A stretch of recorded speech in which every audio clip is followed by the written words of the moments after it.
I'm not kidding. Okay, welcome. This is The Catalyst with Ryan and Rob. We're back for another exciting week where we have a guest, and you don't just have to put up with Ryan and I talking about business and psychology strategies on our own. I'm Rob Rayborn, psychotherapist in the Richmond, Virginia area. And I'm Ryan Redman, and Rob was graceful enough to get us a guest. That way he doesn't have to put up with me, but the guest does now, so that's good. Yeah.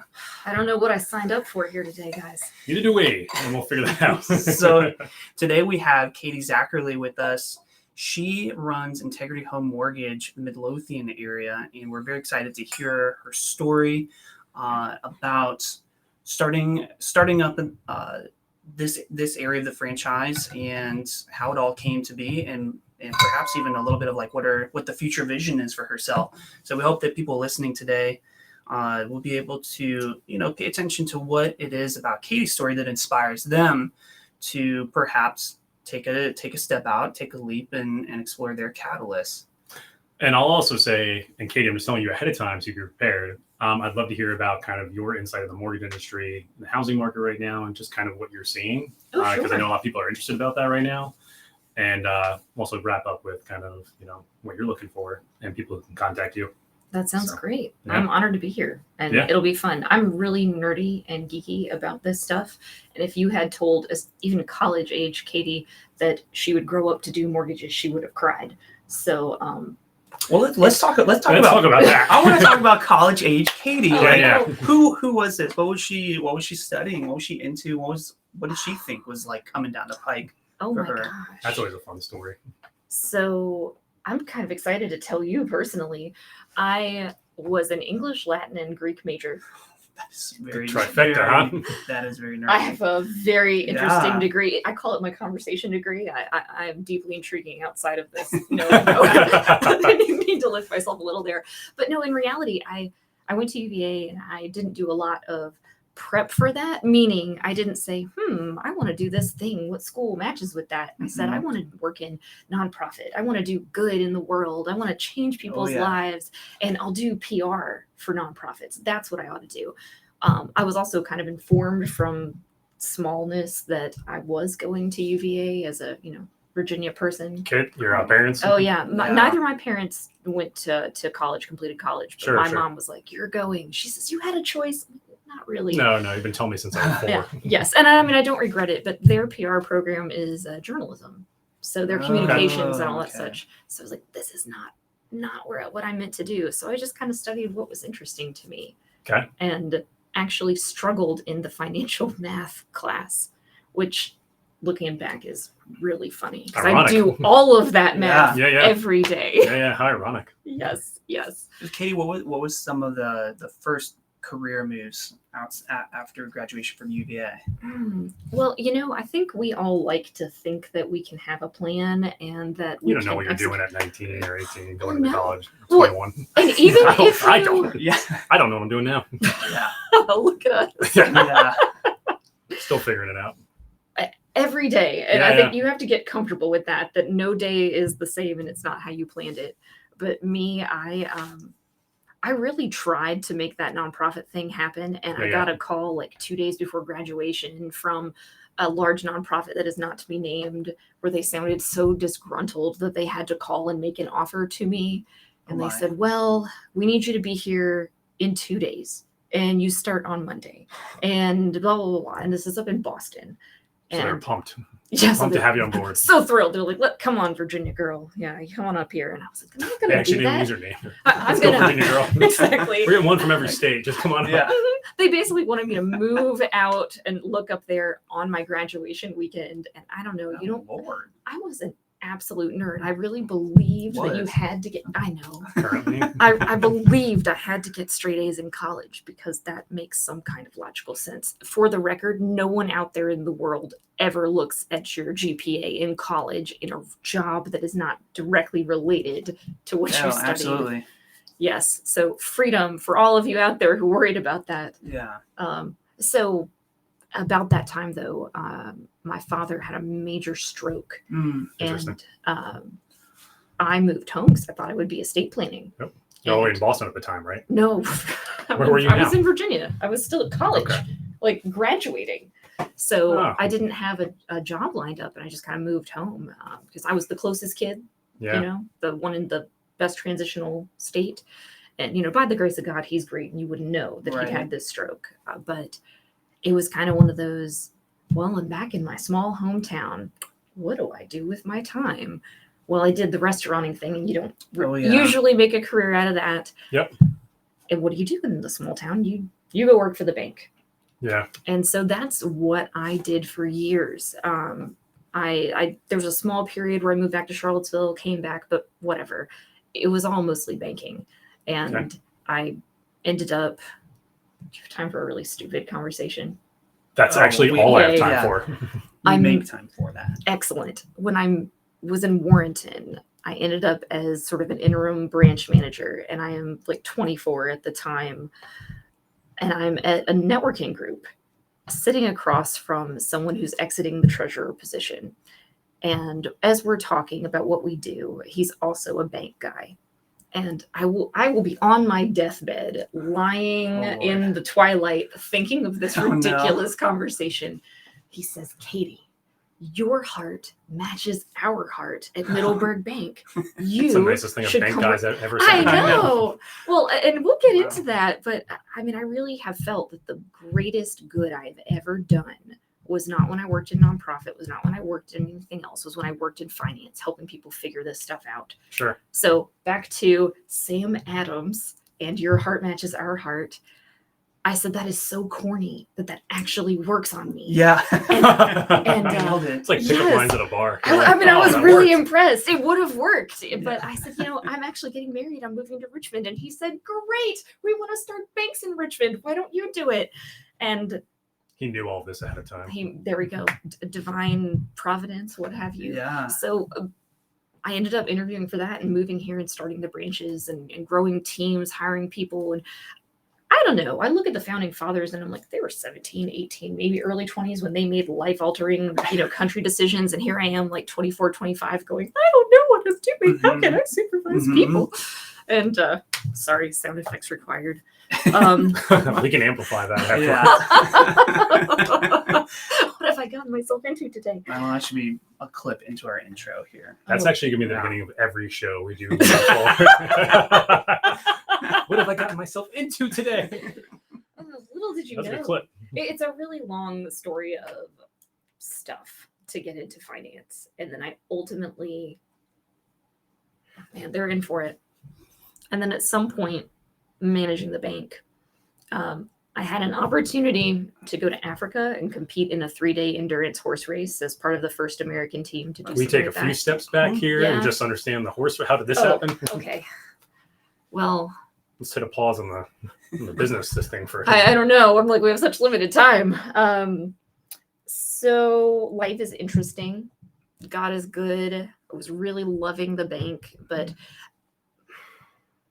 I think in my soul, I'm a builder. I'm a creator, and I actually kind of struggle once I build the thing. You want to get out? Yeah, I want to Yeah. run from it.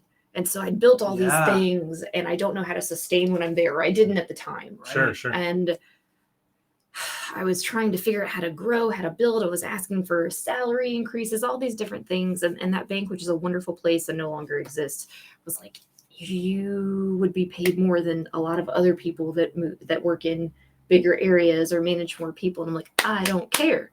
That will Yeah. keep me here. And I happened to meet amazing clients who became friends at the bank, pulled me into some horse community stuff because I'm a country girl. I don't want to say raised with horses, but like my dad's family are dairy farmers, and Yeah. his generation was the first to basically walk away from the farming, Wow. did it and worked. And so I guess I'm the first generation of the family to not farm at all. So I had to touch horses, had to get into that. Sure, sure. Yeah, no real labor there. And And quick story about yeah. Katie. Like she's mentioning how she works with people and like wants to make friends with them, and it really is something special about her because we started. They spilt their water. She's either this your is line. Denver Walters' fault.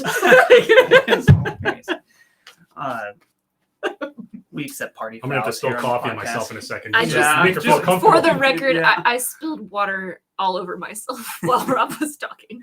I'm Yeah, you're talking her up. Yeah. She's so great. I'm like, wonderful. "Blah." Yeah. She's not great at drinking water. I am not. But Try again. we were going to have this transactional relationship where I'd reached out to her to see what kind of a loan that I could pull when Sure. we were suddenly in a position where we had to buy a house. And maybe after like, Was this recently? yeah, this The is most recent house? this is 13, 14 months ago. And after 2 conversations with Katie, I tell Kat, I'm like, I want to be Katie's friend. That's also very Yeah. you though too, Rob. Like that's also very Rob. Like I like this person. We're gonna get Yeah. closer. Yeah. I'm gonna have several conversations and text them back and forth.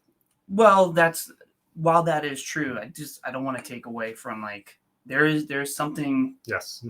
intrinsically fascinating about Katie, and I like how it all plays into part of your story here. I want to hear how Africa like affected you. Thank you. I'm really flattered, and you all can't see how red I feel. That was very sweet. Thank you. So Africa came because I made friends with someone who actually, my friend Mike had me join a fox hunting club. No, we don't murder foxes. We just run in the You woods and chase look them. cool. Yeah, Half the time we don't even chase a fox. And We're nobody just- sees them look cool because they're in the woods by Yeah. themselves. It was an looking cool. excuse to exercise my horse in the winter when you don't want to go outside and freeze to death and ride your horse. Yeah. But you get to go into the woods and run and look at pretty plantations. And I was like, this is great. You are definitely from some small town in Virginia. I It live. sounds like I'm from upstate New York in the middle of nowhere, and this is Oh. like literally stuff people would do. Oh, that's great. Yeah. I thrive on boredom. Richmond's hard for me because there are too many things going on all the time. I Sure. don't think I suffer like FOMO really, but I benefit from boredom. Then I can do the things that I actually want to do. I don't have options to. Sure. Yeah, like I want to read. I want to exercise. Why? When I could go to a festival. Yeah. Yeah. Mhm. Anyway, sidebar. So back to the boredom Back to and how I Africa. fill my boredom. Yeah. So I met someone through fox hunting that grew up part-time in Africa, and he's just the coolest person I've ever met. We call him Gatsby. That And makes if you- you're listening, I hope you know that. we can send them this. Shout out to He's- Gatsby. He's the coolest person. All Like, right. whoa. And, We'll have him on next. you get the story. There is a painting in his hallway of a girl with a gun over her shoulders and her arms just draped over it and a scarf over her head. And I just said, dang, man, that is a beautiful, beautiful photograph. Like, it's powerful and it pulls you in. Oh, that's my friend in Africa. We just go and, take crazy pictures sometimes. Relatable. Yeah, totally. Because these people exist. Gatsby, again. I Yeah. have So- so many guns. I go to Africa all the time. This is very me. Well, he said, I have friends over there who have a game preserve. They're trying to build up the wildlife in the area and they want to start, hosting people. So we have a group that's coming over and going to race in this endurance race. No Americans have competed before and it's Whoa. amazing. And I said, dude, that sounds like something I want to do. And he's like, that's awesome. You'll have to go with us next year. And I looked at my watch and I said, no, sir, I cannot go next year. I plan to have a baby next year. I would have to go this year. And fast forward, he made this happen. And poor Matthew, my husband, he is a wonderful Does quality your human. watch tell you if you're pregnant or not? Is No, that- no, my invisible watch here also tells me like when life events are coming. But Matthew, my poor husband, God bless him. I couldn't do half the things in life without him just being this person. really I'm gonna good. describe. He's Yeah. awesome. He's my special secret that is now other people's special secret. now everybody's. They all know Yeah. he's great. Yeah. But he was my special greatness for a while that no one knew about. So I texted him like, hey, I'm going to go to Africa. It costs this much money if I go. And if you come, it's this much money. You want to go or do you want to stay home? And he was like, what?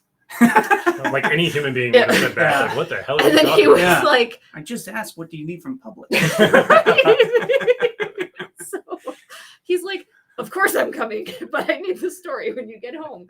So that's who I married. He's great. So anyway, the point of Africa, the whole point of bringing it up was it was an amazing time, fantastic people, but it was 3 solid days. Well, a couple chunks of hours of intense quiet Mm, where you're riding, you're cantering, you're galloping, you're trotting, you're just navigating. your introspection just Yeah. starts to build, right? Yes, you just have all that time to yourself to really think about why are you doing this incredibly hard thing? Mm. Yeah. Why are you doing any of the things that you do in your life? how long are you going to be able to do these random wild things that require, no planning? You can just fly by the seat of your Yeah, pants. especially with a baby Yeah, potentially in the way. absolutely. Like your watch told you about. Yes, my watch, my invisible watch, my life watch. Right. So what did you do with these questions in this reflection in this time? So day 3, when I finished and we got over the finish line, and I remember putting my feet on the ground, and immediately, like, I'm just holding the saddle, feet on the ground, staring at the side of the horse, and I said to myself, yeah, I want to have a baby, and I want to quit my job, and I want to do something for myself. And Like that aha moment. That's Mhm. so cool. yeah, that's why Wow. Africa was important. Yeah. And it was funny. I announced this to the world because God forbid I keep a thought to myself. And But I think that does something. So I did the same thing with my Yeah. business, and I think it does something. We did the same thing with the podcast, Mhm. and it's like when you get it out there, it kind of pushes you. It almost like holds you accountable to kind of doing it yes, in a way, which I think is very, very powerful. Like when you kind of get it out there, because you're almost like, I have to do it now. yeah, I told everyone I was gonna, so I got to commit to doing it. there So I is think that's real powerful. power in that. Yep. Mhm. I know we've kind of iterated that word over and over, but yes, I think anytime you want something, you've got to let it out. You've got to tell people about it. You don't need to brag about it, but Yeah. Yeah. I mean, there's no bragging in this story whatsoever. Like this is about just being authentic yeah. with how you wielded introspection and all that space, and it's really amazing. Did you Thank you. did Yeah. you quit like right after? Like literally, like, you called them on the Actually- horse. Yes, Oh. because it was July, and I didn't go into mortgage first. I went into nonprofit public relations and fundraising. Did you want to try that again? I did. I wanted to try it. Just Yeah. see. This was my first real true foray into it, and How long ago was all this? 2014, Yeah, Okay. I think so. 13, 14, Okay. something Yeah. like that. So I spent about a year to 2 years in nonprofit, and not to badmouth the industry at all, because Sure. it does It's great a tough good. industry. It is, but you have to think about what motivates you internally. Mm-hmm. And me, I'm Well said. I don't want to say I can't do something if I don't want to do it. That's a bunch of bull. But Sure. if you're I invest my whole self into Sure. whatever it is. And you that like I'm creating doing. things too, and it's like Yes. if you're not passionate about the end result, Exactly. or as passionate as some of the others there. Yes. I think my eyes could pop out of my head. Yep. So I just found I wasn't doing the good I thought that I wanted to do from my own being, Yep. if that makes sense. So And you have this propensity to want to directly impact people, like relationships with clients. See them, they have a vision. You want to help fulfill that. oh yeah, And so is that what led into Integrity Home Mortgage here? absolutely. Okay. I had dabbled in another mortgage company because you have to learn the ropes. It's all different. I'm Sure. a post Oh, there's so Dodd-Frank. much to learn Oh too. boy. Yeah.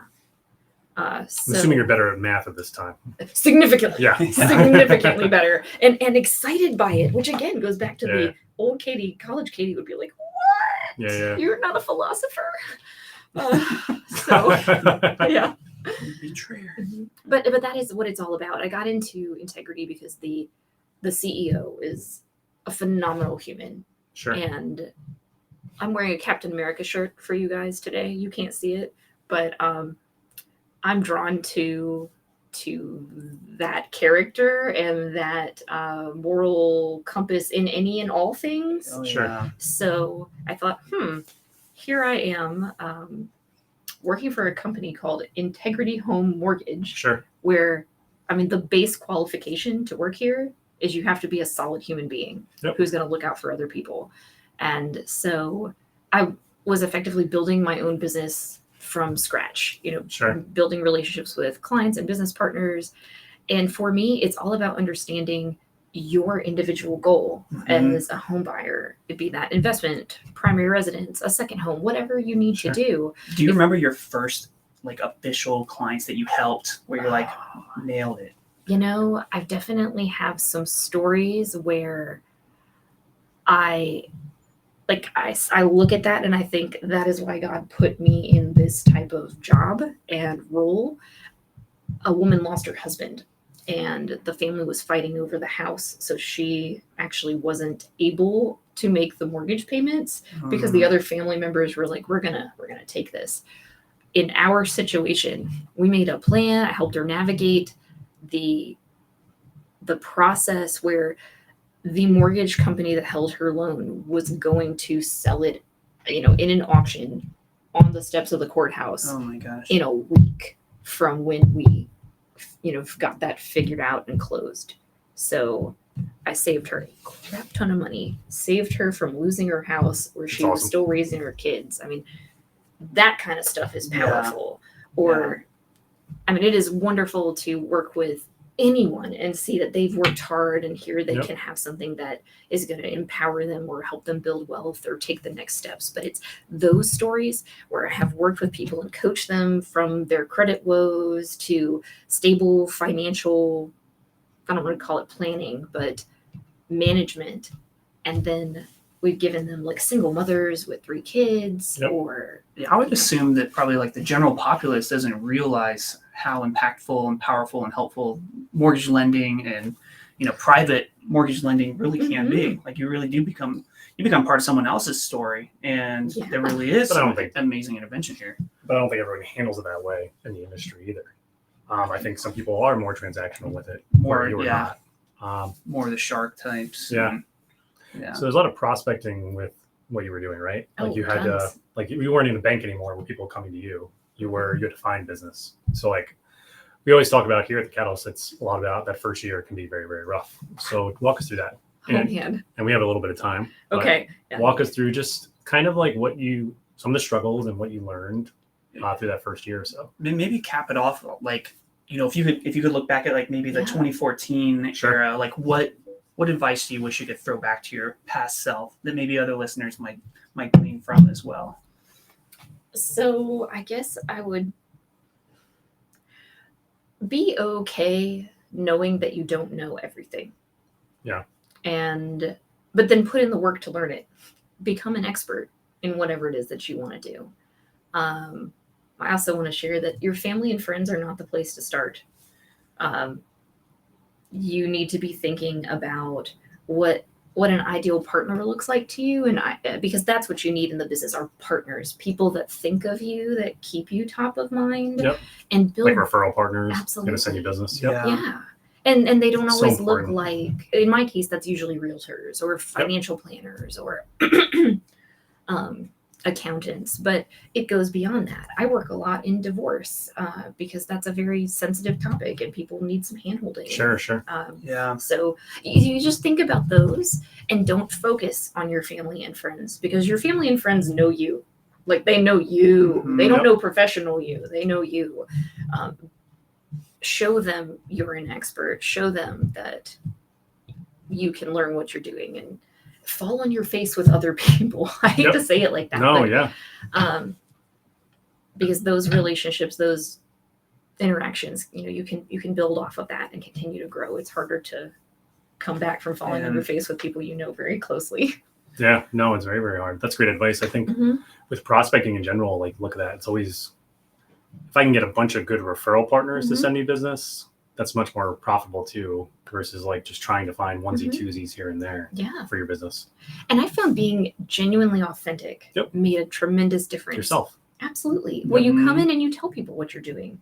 At that point, it was, I've only been doing this for a couple of months, but this is my whole background and why it Yep. pours into this and why I'm going to Yep. succeed in it. And I tell people that I want to work with those that I like, love, and trust. If we could be friends, then we're a Easier to do good business yeah. with them. Absolutely, because especially in the first year of your business, it's endless hours, 60, 80, Has to be. nonstop. Yeah. Mhm. And so you've built your own team. You've got a Yes. small team. You probably use a lot of your own values and visions to be able to kind of suss out who would work well for you. And I know that you adore all the individuals that are helping you to fulfill the vision of continued growth and being able to reach out to anyone who could use your help and guidance. Thanks. Go ahead. Now, I was going to say, for sake of time, I would love to know. Not only people are kind of worried, I think, right now with the mortgage industry, like Mhm. do I buy a house now? Do I not? If you can offer kind of one of the, probably to wrap it up, any advice on that? Anyone looking to buy a home and how you might help? Sure. I guess the advice I would give is look at other states. Look at California and what's happened with prices there. Yep. Look at where we were 5 years ago versus now. A home is not ever a bad investment. As Yep. long as you have got yourself straight and Yep. you can pay your bills on time, that house is going to accumulate in value, Yep. and it can be a tool to get you into something else down the road, whatever that looks like. You might be able to leverage it to start a business. Sure. You might be able to leverage it to get you, to another area you want to be. But aside from the platitudes, if you look at the economics of it all right now, we're not in a bubble. Nope. We're not affected by the same factors that caused the crash in No the real way. estate industry. Yes. That was when I got out. And that's meaning I got out of college and I Yeah. got into Oh, the yeah. industry. So Is that because of all the regulations they put in place at that point? Absolutely. Since that time, I feel like it's hard to break what's been fixed. A lot of things have been in place. Absolutely. I mean, what we're seeing now are some lenders are trying to backpedal and they're trying to open up less regulated loans. Sure. Just to entice. Yes. Now that stuff, if we go that path, we're talking a totally different story. We'll Sure. recreate what we did before, but we're not. I mean, we're so regulated. Any programs like that are Yep. getting shut down. The government is finding it, and we're not going to let it happen again. And homes aren't being inflated in value because of artificial means. The value's there because the demand is there. Yeah. We live in a capitalist society. Yep. That's just Supply and how it demand. works. There's very little supply, Mhm. but people still need to live somewhere. Yes. And then there's so many pieces that work in the home buying process. It's not just the loan, but you have an appraiser who has to come in Yep. and keep reality. Yeah. And Yep. I mean, I had a client buy a house this year where they offered more than 40,000 over list price. And the appraisal came back a little bit over list price, but certainly not 40,000. And they ended up coming to closing with that much cash Sure. because they wanted it. Yep. And now they've had that house appraised this year and they've doing great. easily Yep. Wonderful. recouped that. Yeah, they're still going up 10% year over year around here anyway, We think it's going to cool, maybe because 6. of the interest rates and everything. Yes, and that's good because the environment Has we were to. in before was totally artificial. Almost 30% the 1 year, 20-30%. Oh, it's It was insane. wild. Yeah, Well, yeah. if your interest rate's 2%, I mean, Yeah, come on. It's yeah. like free money. Mm-hmm. So, Katie, people want to know more about Integrity. How do they find you? So for another time, I'll explain this, but you can find me at katie5000.com. I know. Is that part of MySpace? Katie. It's a really dumb story. But yes, check me out there. Katie5000.com. Yes. Like Andre, Yes. 3000. Yes. Wow. That is actually why. Oh, wow. So it's not that long of a story. There's a story that goes with it, but we'll just, It's actually a pretty short story. we're not going to shake it like a Polaroid picture in here. So we're just going to move on. Good. And so please check me out there or give me a call. Shoot me a text. I'm at 804-464-4741. I live to talk to people as So evidenced by this. Yeah. Big advice. So I have a rental property, but I bought property as Mhm. well for my own house. And big advice I would give is contact Katie, because I think people search online for their answers instead of actually talking to a professional. And it's a mixed bag. I mean, internet's always Yeah. true, right? It doesn't cost anything to talk to you. Not Yeah, at it's- all. Yep. Yeah. Thank you. Brilliant. Yeah, in fact, you never pay me ever as a person who takes on a loan. Yep. I get paid Yeah. by an end investor that buys the loan. So the whole process is just service. Yep. So Please- cool. Please call for free advice, or if you're at least interested in a mortgage, please contact Katie. Thank you so much. Or hit up guys. Katie5000.com. Or Yeah, Andre man. 3000. Yeah. Either way. Either way, you're good. I don't look as cool as he does, though. Well, thanks everyone for listening to another episode of The Catalyst with Ryan and Rob. Rob Rayborn, licensed psychotherapist in the Richmond area. And Ryan Redmond, owner of Eagle One, here helping you find leads for your business. Take care, everyone. All right, bye guys. Good job, guys. Good job, you.